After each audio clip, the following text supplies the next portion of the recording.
Agentes públicos do Gabinete de Segurança Institucional no dia 8 de janeiro. Pontos importantes. Uma das principais funções do GSI é de garantir a segurança aos edifícios da Presidência da República, de forma destacada ao Palácio do Planalto, alvo de criminosos no dia 8 de janeiro de 2023.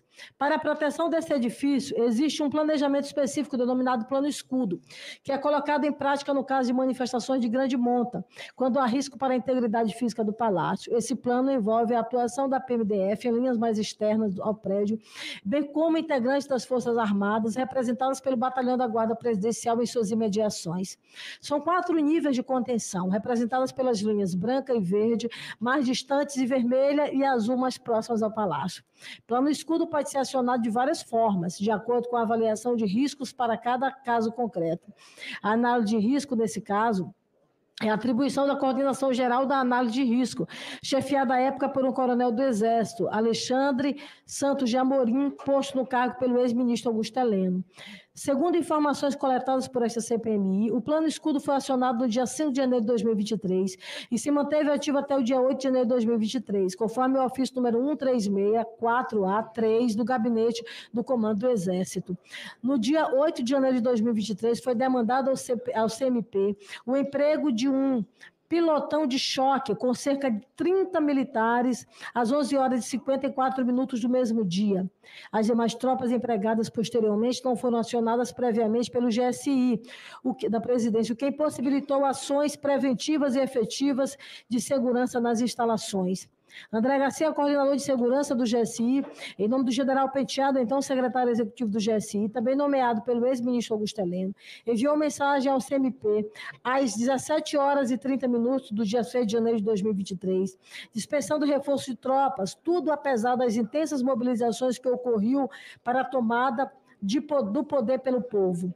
Segundo informações repassadas pela ABIN e de conhecimento do GSI, conforme demonstrado ao longo deste trabalho, Jader Silva Santos, que na época era subchefe da Coordenadoria de Avaliação de Risco, constava no grupo de informações do CISP-DF.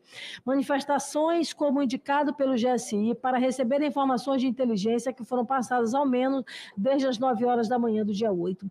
Nos termos da oitiva do general Marco Edson Gonçalves Dias, que ocupava o cargo de ministro-chefe do GSI no dia 8 de janeiro de 2023. Asseverou o quê? No dia 8 de janeiro de 2023, recebeu ligações no período matutino de Saulo Cunha, cujo diretor interino da ABIN, que relatou sobre a possibilidade de intensificação das manifestações. Nova ligação foi feita posteriormente às 13 horas e 30, confirmando a intensificação das manifestações. Logo após a segunda ligação de Saulo Cunha, entrou em contato com o general Penteado, então secretário executivo do GSI. Este afirmou que o clima estava pacífico. E apesar da informação de Penteado, Gonçalves Dias resolveu ir pessoalmente ao Palácio do Planalto. Ao chegar ao Palácio do Planalto, Gonçalves Dias teria questionado Penteado a respeito da existência da barreira em frente ao Palácio do Planalto, que deveria ser atribuída ao PMDF, atribuição da PMDF, segundo o Plano Escudo.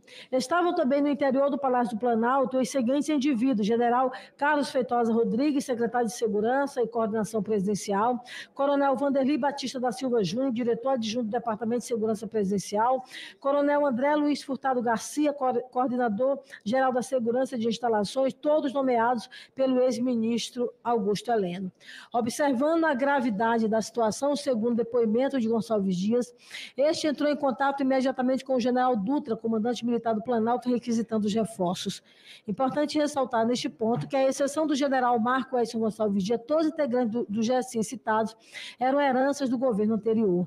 Nesse sentido, o GSI, como órgão integrante do CISBIM, recebia toda e qualquer informação de inteligência a respeito das ameaças golpistas aos poderes da República, mas quem a recebia eram justamente aqueles indicados pelo governo anterior. Ademais, não se pode olvidar o fato de que já tinham ocorrido 2 eventos antidemocráticos no mês de dezembro de 2022. A tentativa de invasão do edifício sede da PF no dia 12 e a colocação de artefato explosivo em caminhão-tanque nas proximidades do aeroporto de Brasília no dia 24. Ou seja, era de conhecimento dos integrantes do GSI, ou era exigível que fosse dada a posição de garante por lei de que havia riscos concretos de atentado à integridade física de pessoas e de bens públicos. O Palácio do Planalto representante do Poder Executivo era claramente alvo preferencial dos criminosos, o que era amplamente sabido, dado que sua principal cruzada era contra o presidente eleito e futuro então empossado no cargo. Indiciamentos. Diante do quadro fático apresentado, não é crível aceitar que os integrantes do GSI, especialmente aqueles que já ocuparam cargos no governo anterior, não possuíam informações a respeito dos riscos de ocorrência de danos ao patrimônio público no Palácio Planalto. O próprio coronel Amorim compartilhou no chamado grupo de WhatsApp Olho Vivo mensagens que indicavam o vulto da manifestação e seus propósitos não pacíficos. Referido grupo era composto por todos os servidores do GSI acima mencionados. Na verdade, há verdadeiro reconhecimento de que, de fato, havia risco concreto de ocorrência de atos violentos, pelo simples fato de que o plano escudo foi acionado. Ora, se o plano foi acionado, é porque havia fundadas razões de risco ao Planalto. Entretanto, o plano e as regras de engajamento a ele conexas foram amplamente desrespeitadas pelos integrantes do GSI, apesar de suas recomendações claras e diretas. Inicialmente, apesar de a linha mais externa ser de atribuição da PMDF, os responsáveis não poderiam simplesmente aceitar pacificamente essa falha, ainda que de outros órgãos. Se o plano escuro considerava imprescindível essa linha, então ela o era. Deveriam os responsáveis ter mandado às autoridades competentes pela PMDF para que de fato fosse enviada a tropa necessária para a composição da linha, obrigação também contida expressamente no plano escudo. De outro lado, quanto às atribuições próprias do GSI em relação à linha de defesa, houve clara violação às obrigações existentes, tendo ocorrido inclusive dispensa de esforço das tropas pelo coronel André Garcia, em nome do general Peteado, então secretário executivo do GSI.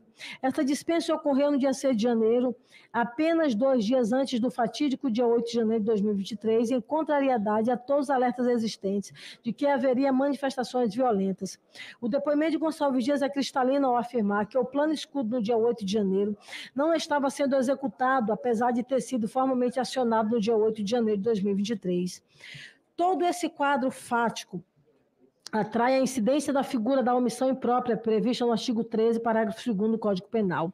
Nesse sentido, os integrantes da cúpula do GSI e todos os agentes públicos, cuja função era garantir a segurança de pessoas e bens no interior e nas imediações do Palácio do Planalto, descumpriram previsões regulamentares previstas, principalmente no plano escudo, devem ser responsabilizados pelo resultado delitivo que ocorreu frente às suas omissões. As condutas dos agentes ocorreram a título de dolo eventual, pois assentiram com as consequências de seus atos a partir do momento em que desrespeitaram frontalmente suas obrigações de agir para evitar o resultado naturalístico.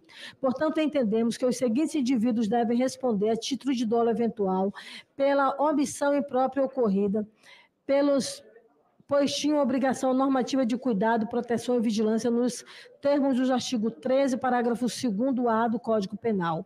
Carlos José Russo Assunção Peteado, general do Exército, então secretário executivo do GSI. Carlos Feitosa Rodrigues, general do Exército, então chefe da Secretaria de Coordenação e Segurança Presidencial do GSI. Vanderlei Batista de Silva Júnior, coronel do Exército, então diretor adjunto do Departamento de Segurança Presidencial do GSI. André Luiz Furtado Garcia, coronel do Exército, então coordenador geral de Segurança de Instalação do GSI. Alex Marcos Barbosa Santos, tenente-coronel do Exército, então coordenador adjunto de Coordenação Geral de Segurança de Instalações. José Eduardo Natália de Paula Pereira, major do Exército, então integrante da Coordenadoria de Segurança de Instalação do GSI. Laércio de Costa Júnior, sargento do Exército, então encarregado de Segurança de Instalações do GSI. Alexandre Santos de Amorim, coronel do Exército, então coordenador geral de Análise de Risco do GSI. Jade Silva Santos, tenente-coronel do PMDF, então subchefe de Coordenadoria de Análise de Risco do GSI. Os crimes imputados a título de omissão imprópria dolosa devem ser aqueles cometidos durante a invasão do Palácio do Planalto no dia 8 de janeiro de 2023,